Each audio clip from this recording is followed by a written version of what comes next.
be late. Don't you dare be late. She's going to the theatre with her friends to see a show. One of her friends is 6 and she's been invited and I want her home by 5. I know what you're like. Mandy, my ex-wife. I mean, what does that mean? You know what it means, she says. What the fuck are you talking about? I've never brought her back late, you know that. I don't want to get into it, she says. I don't want an argument in front of Maisie. And don't swear, she'll hear. Then he turns up in his van with a picture of a washing machine painted in blue. It's Ronnie, Mandy's new man. And Maisie looks at him. Oh, come on, Maisie, your dad's waiting. Maisie wore this little hat. It was a straw hat with a little flower in it. Sort of thing you see kids wearing in colour supplements, advertising coal tar soap or something. She looked cute. Hello, Daddy. And she stretched up and kissed me. Be a good girl, Maisie, and remind your dad, looking at me, not her, you got to be home by 5 to get ready for Hayley's theatre trip. Okay. Shouldn't have said it. But I did. Moved in, has he? Mr. Washing Machine Repairman. On the uppers, he started with 1 van, now he's got 3. I better tell him I watch his bank account. She looked at me and said nothing. I didn't push it, and she closed the door hard in my face. Your nose is running, Daddy, Maisie says.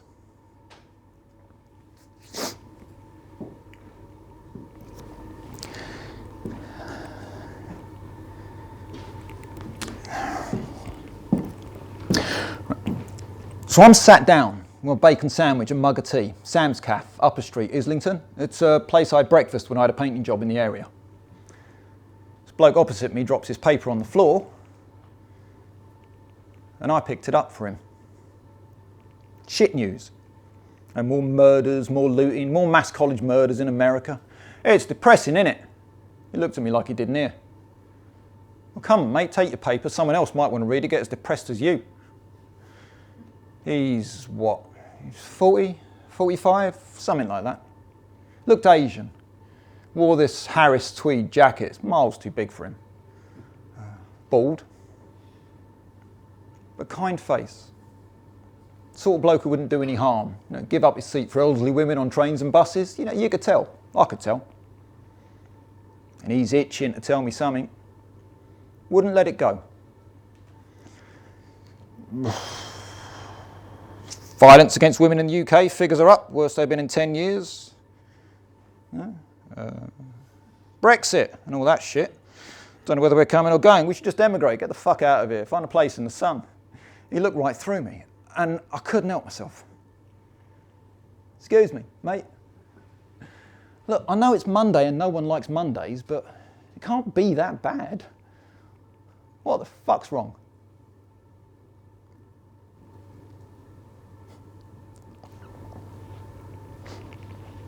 Took pictures of Maisie.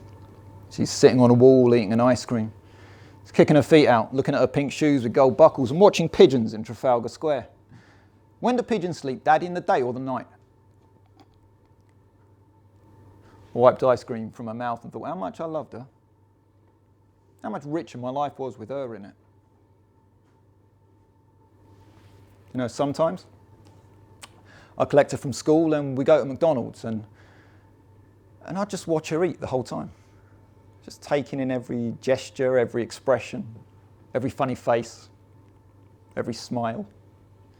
Just filled with pride at this beautiful creature I had a hand in creating. What are you looking at, Daddy? Nothing, just you. I miss you, Daddy, she says. You used to tell me stories. He doesn't tell me stories. He talks to Mummy all the time, and he's always got his arms round her, kissing her and cuddling her. I wish you would still with Mummy. You could put your arms around her and kiss her and cuddle her and talk to me and tell me stories. Felt shit at that. That was like a knife plunged in your gut. One day, Maisie, I said, not really knowing what I meant. You mean one day you'll come back?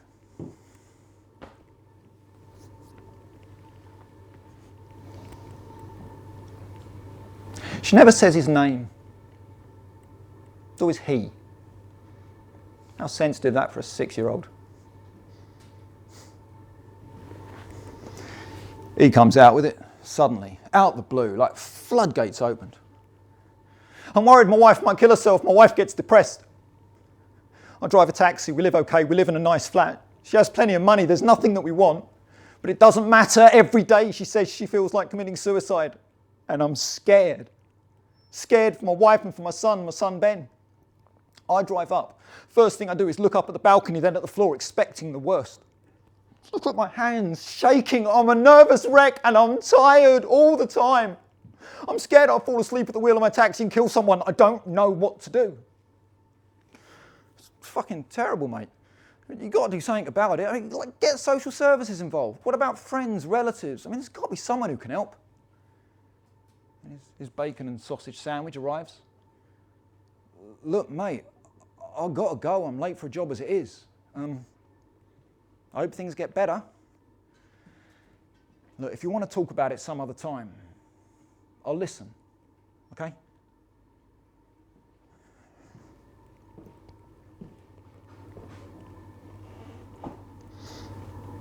How tall is Trafalgar Square, Daddy? I don't know, but I'll find out. And she takes my hand and tries to pull me away. Come on, Daddy, let's go. I love you, Daddy, she says. She's holding my hand, she's looking up at me. And the sun's just cutting across her face as we walk towards the Strand. And I love you, pet. Not your pet, I'm your Maisie. Not lazy Maisie. Not lazy Maisie, just Maisie. Not crazy Maisie. Not crazy Maisie, just Maisie.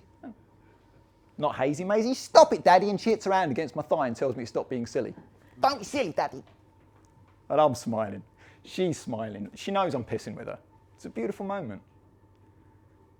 How'd you put a price on something like that? Because you can't buy it. It just happens.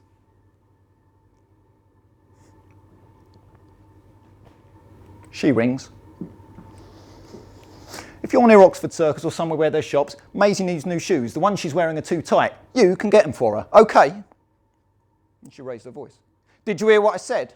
She's annoyed because I didn't answer straight away. I said, yes, I did. Yes, I will. Good. Don't forget.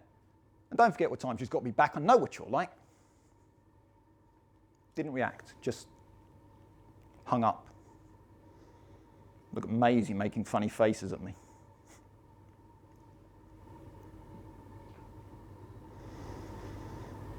He looked the same. Every day.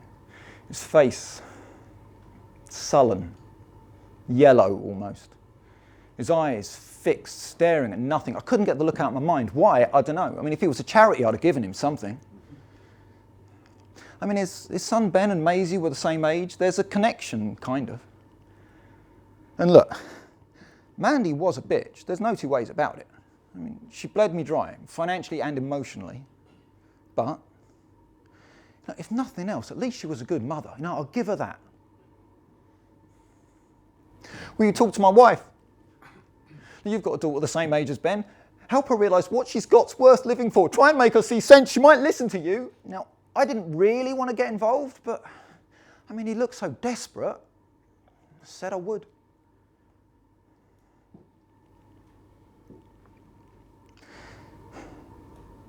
Where do you want to go, Maisie? It's up to you, Daddy. And I thought about London Zoo, but no, too far. So how about a trip on the river? There's boats at Westminster Pier. We can walk. It's not too far. Oh, my feet are aching. The straps on my shoes are hurting, she says, lifting her right foot and nearly falling over, just to make a point. Can we get a taxi? No, of course not. Look, I'll carry you. It's not far. You can't carry me. I'm a big girl. You're 6. Dads still carry their kids at 6. I'm almost 7. All right, almost 7. Even so, kids at 7 are still carried by their dads. She pinches my midriff. She grits her little teeth. I said I do not want to be carried, okay? Okay, I said. No carrying. We'll walk.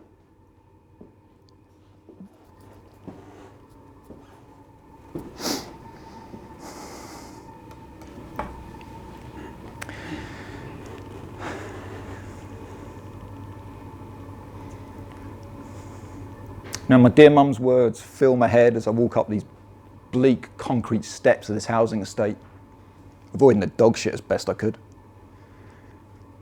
We're put on this earth to help one another. Kindest, most wonderful mother a son could have. She walked the walk with God every day. Billy Graham was her idol. Died of cancer, so bad the day she died I hardly recognised her.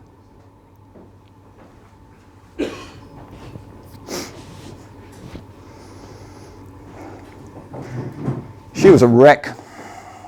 His wife, 20 years younger than him. Just eyes just sunken into her head.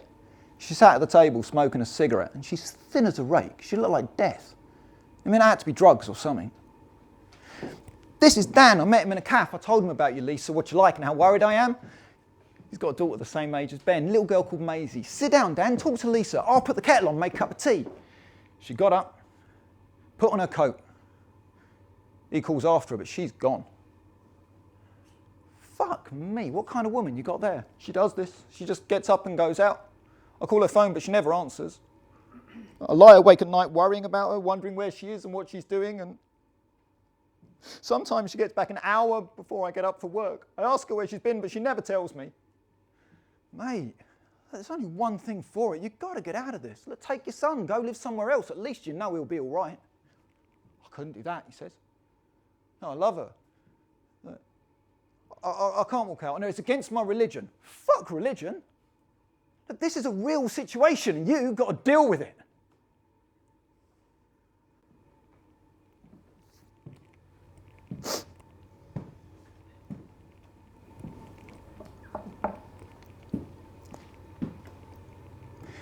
We didn't say anything. We just walked.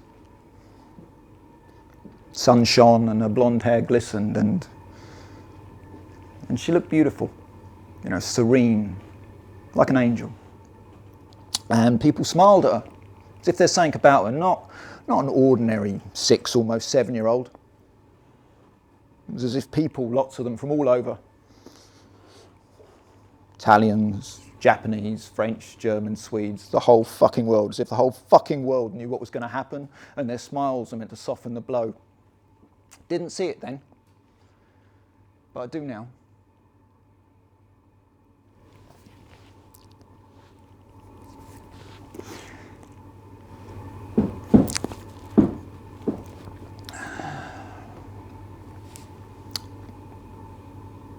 Westminster Bridge.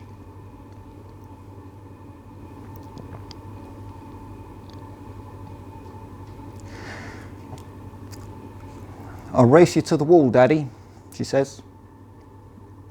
And she lets go of my hand and runs off. Never looks back.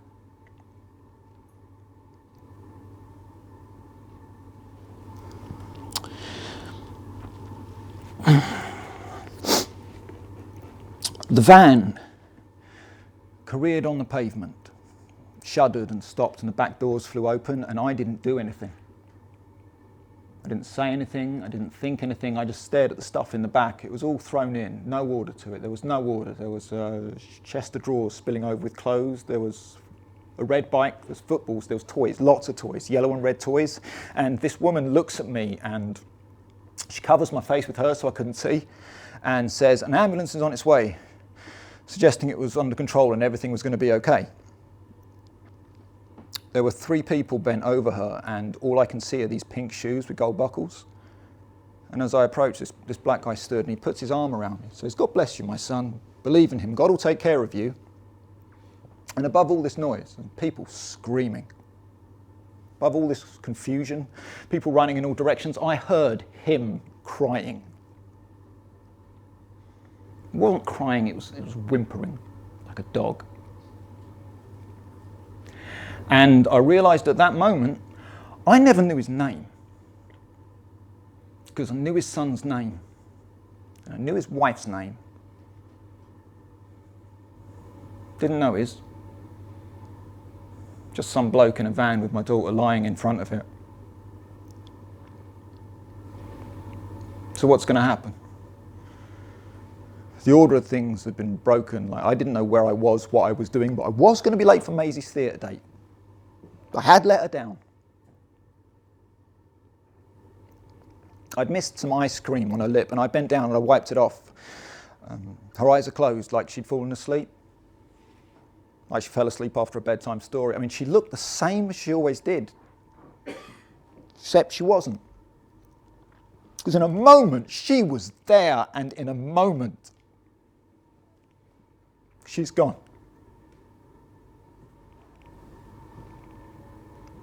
It's consoling touches from all over, from French, German, Swedes, Japanese, the whole fucking world. We're so sorry, we're so sorry, we're so sorry.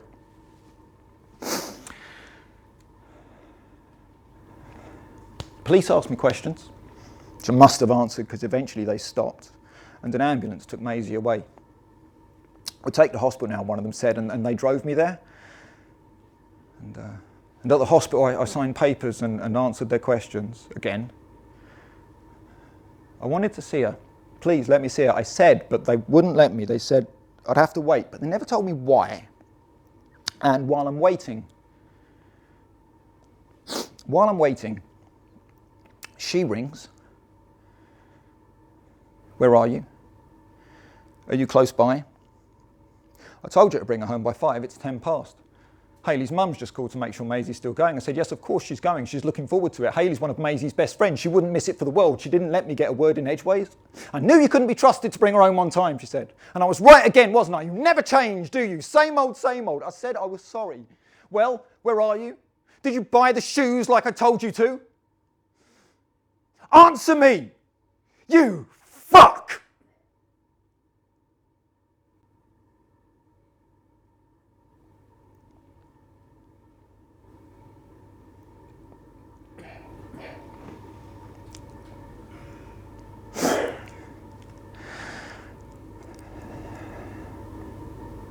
Everything was silent.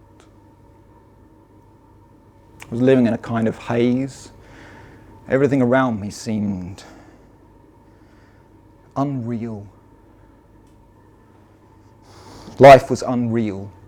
Life as I knew it. The hurly-burly of it, the noise of it. Everyday stuff. Sounds of cars, people talking. None of that existed. And it's like I was dead. Ghost. Still seeing but not seeing. So on the edge, on the outside, I felt nothing. I didn't bleed. I didn't feel. There's no reaction to anything. And I saw no one. Walked a lot. Walked miles. Sometimes I wake up, not know where I was, how I got there. Lost weight. Couldn't eat. Eating made me feel sick. I couldn't work. I wanted to think about her all the time. Picture her. Remember her. Didn't want anything to get in the way of that.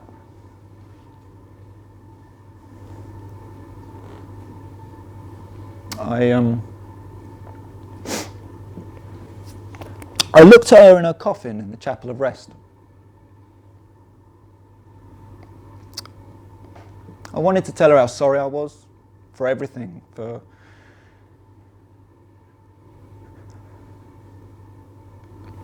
not going to Oxford Circus and buying her shoes before anything else, before the walk to Westminster Bridge, and for not getting a taxi when she said her shoes were hurting. Because if I'd done any of that, she'd still be here.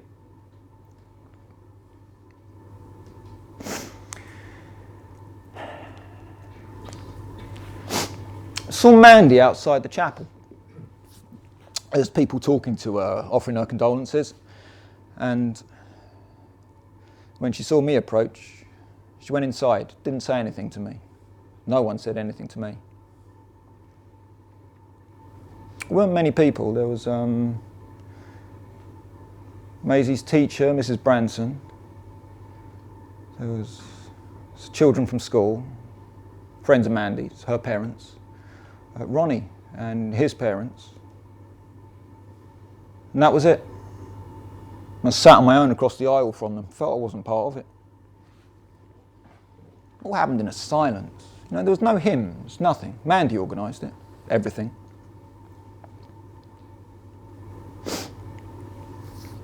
But afterwards, we stood where they scattered her ashes. It's A12, there's a piece of wood shaped like a lollipop with A12 on it. Tulips doubled over in the wind, and there's a ginger teddy bear with a tartan sash and an ear missing, and I hear this little girl's voice, and I thought it was hers. It was a little girl in the car park tugging on the door handle of a car, said she wanted her teddy back. Seemed a kind of symmetry.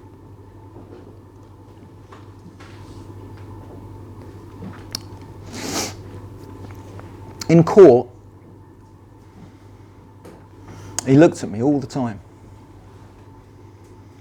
Kept saying, sorry, sorry, sorry, when the judge asked him questions.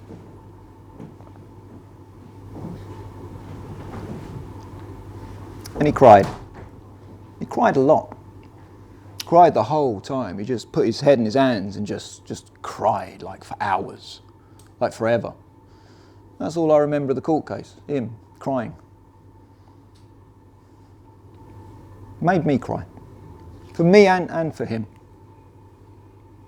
And for Mandy. But most of all for Maisie. She wouldn't get to be a ballerina like she said she would. She wanted to dance in Covent Garden and Moscow and be on TV and in the papers. She wanted to travel the world, the places she wanted to go to. There's Rome, France, Japan and India. And I wouldn't walk her up the aisle and look at her and be so proud of her and give her away to some lucky bloke and wish her a long and happy life. I wouldn't do any of that.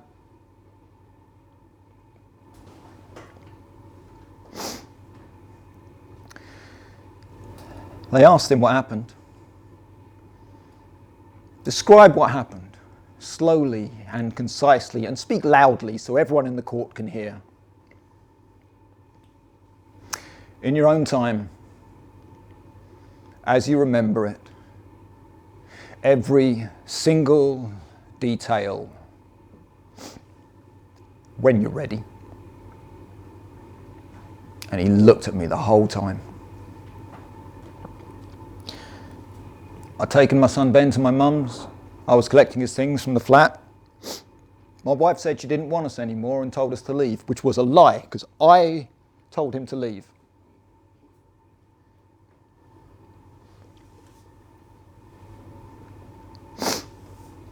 I'd worked all night the previous night, and I fell asleep at the wheel. I'm so sorry, Dan.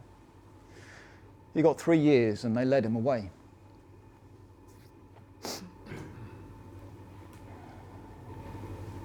Dream about it sometimes. Wake up in a cold fucking sweat. And I look for her, but she's not there. I open a pink chest of drawers I bought for her when she stayed with me. It's tins of paints and paintings on, and I wait for her to tell me I'm being too noisy, that I've woken her up. And I look at pictures I took of her, sitting on a wall, kicking her feet out, looking at the pigeons in Trafalgar Square. It's 51.3 metres and another 5.5 with Admiral Nelson on top. That's how high Nelson's column is, I tell her. And I can hear her say, "It's very high, Daddy." But they're not her words, they're mine. Just wishing they were hers.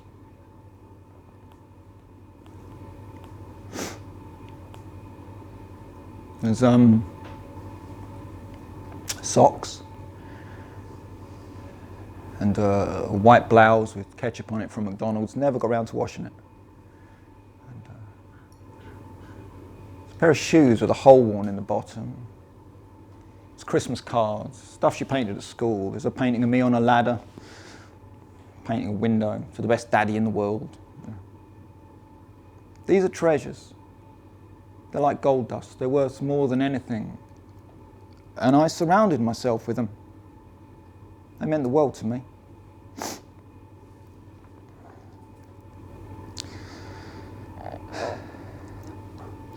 Mandy rang all the time. Battered on my door. Spat on my door. She kicked in my van. Told me it was my fault. Wished I was dead. This never-ending stream of you killed her, you killed her, you killed her. Which in the end I believed it was my fault. I did kill her.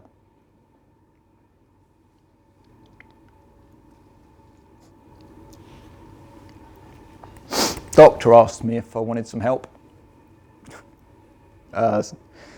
Someone who understands, someone you can talk to and help you get through this. Said no thanks, because that's bollocks. No one would understand. I mean, how the fuck could they?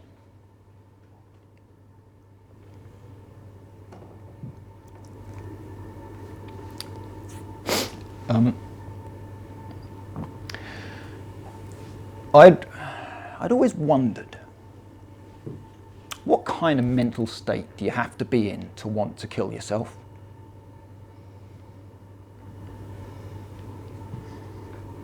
How low do you have to be? How desperate? How alone? To end your life? Take the pills. To put a noose around your neck. Kick away a stool. To run in front of an oncoming car. To drop on the tracks when a train is coming. But to actually do it. And I thought about people like Robin Williams and a mate of mine, Tom. He hung himself when he was 25 for no reason anyone could fathom. Now I've always prided myself on being strong, emotionally and physically. So is it a weakness to have these thoughts? Because it doesn't feel weak. It just feels natural. Natural progression, the next step. I'm not saying I wanted to die, it's just that I didn't want to live with the memories of what happened. And when I thought about that film, Eternal Sunshine of the Spotless Mind, Jim Carrey and Kate Winslet, and I wondered whether I'd want everything just blotted out, like the characters they played, just start again, start fresh. But no, I wanted those memories. I wanted them so badly. So I had to face it. I had to go on. And I can hear my dear mum's words. I'm struggling with this guilt of what I felt and these wonderful memories I had of Maisie. Never give up hope. So I went to Sam's cafe.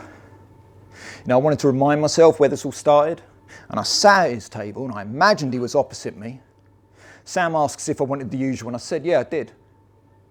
He wipes the table, he looks at me like he knew what I was doing. Picturing ghosts.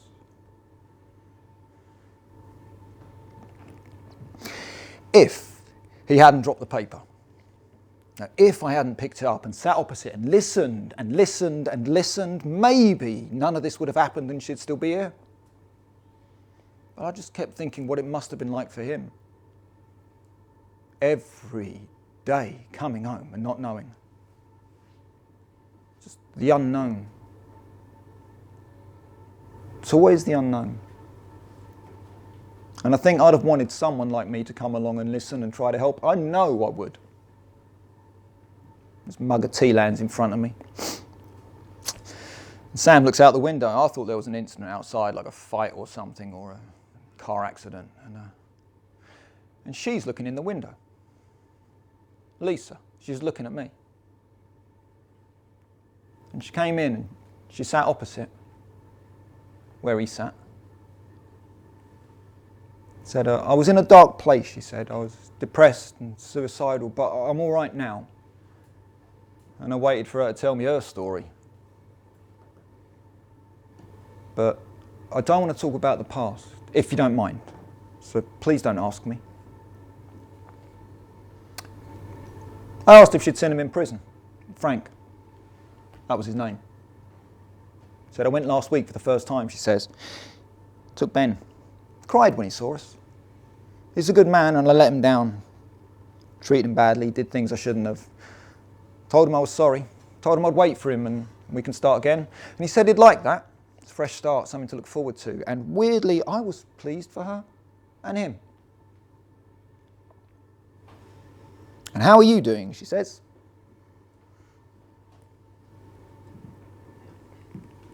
Said I wasn't so well. Said I was going over it every day, tracing the steps. But it was hard, and I wasn't managing very well. Said I got a job in a new flat. Come round, have that cup of tea you didn't have. But I said I wasn't feeling very social. I thanked her, but... And then she got up to leave. She said she had to collect Ben from school. She's taken him to the London Eye for a birthday treat. He's 7.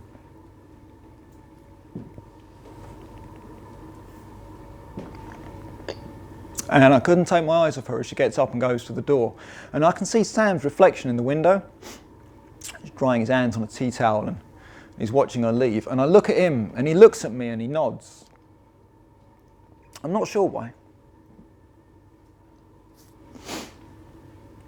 But,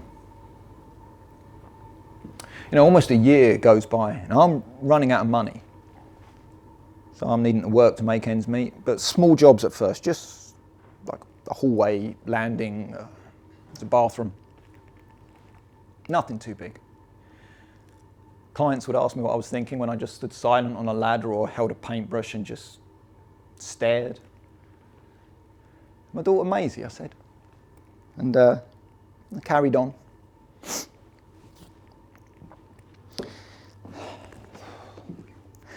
A few months later, I'm getting back in the swing of it. And I'm putting some tins of paint in my van for a painting job in Islington.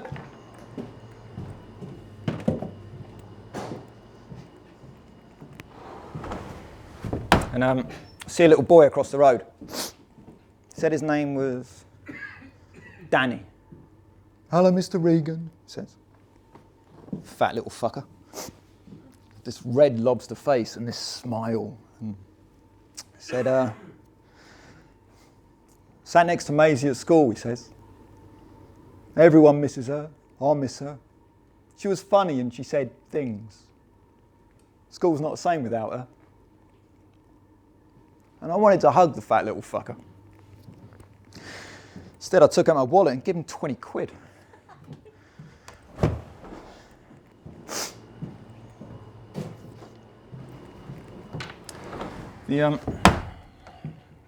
On the anniversary of her funeral, I went to the Garden of Remembrance where we scattered her ashes. Undergrowth had overgrown, needed cutting back, and was hiding a lot of the markers, and someone's standing where I thought A12 was. And it was him. It was Ronnie. And he looks at me as I approach. Now, I've never spoken to him. And he says, I wanted to pay my respects, he says. It's like...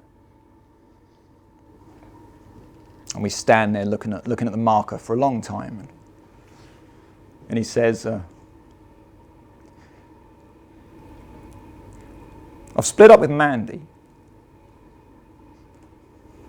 Moved out of a place last week. She's got someone else now, someone younger, someone works in insurance, a high flyer. And I don't know why, but I laughed. I said, yeah, you and me both.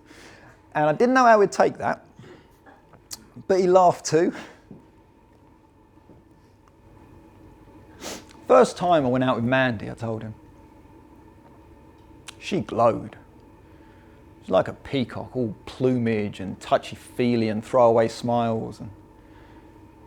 And I was drunk with her, intoxicated. And I ended up marrying her. And I don't know how it happened, but I know it did, because I bought a ring and there was a ceremony and a reception and I paid for it because her parents had no money. He goes, I know what you mean, he says. There's an hotel in Spain.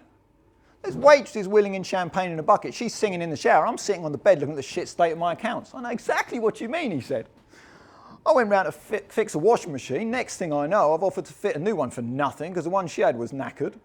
Intoxicated, he said. It's a good word for it. The one thing you got from Mandy, he said, was Maisie. She loved you a lot. She was always telling me how much she loved you and missed you, and she only had one daddy, and that daddy was you. You can't put a price on that. And I said, no, you're right, you can't. And I shook his hand and I gave him a hug and said, look, if you want to go for a drink sometime, Ronnie, give me a ring. And he said he would.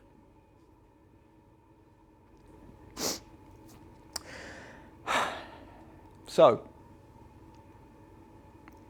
I'm walking through a park. Football lands in front of me. Kick the ball back, will you?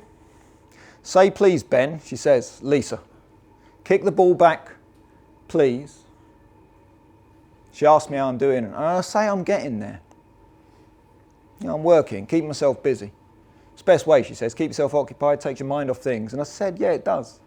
Never thought I'd have said that a year ago, given the state I was in. Never give up hope. What's that she says? She said, never give up hope. It's my old mum's words. Says, your mum's right. She touches my arm. Says, don't forget to come round for that cup of tea. I'll tell you what happened. The past, my old life. I'll tell you everything. If you want to know. And I said I'd rather not know, if you don't mind. Sometimes it's best not to know. But the more you listen, the more you have to come to terms with. One day though, I'll be ready. Then they'll tell me things and I'll listen. Because I understand. That ball lands a few feet away. Kick the ball back, please. And I do.